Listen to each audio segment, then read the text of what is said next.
சொர்க்க வாசல் திறக்கிறது இதுதானே? இதானே சொல்லுவாங்க? ஆ ஆமாம், இதான் நினைக்கிறேன்.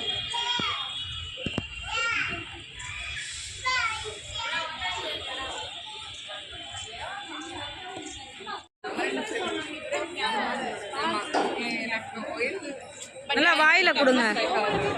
இங்கிட்டு பாரு.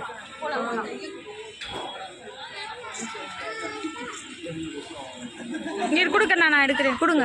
இந்த கண்ணுக்குடி கூட யாருக்காச்சும் கொடுங்க.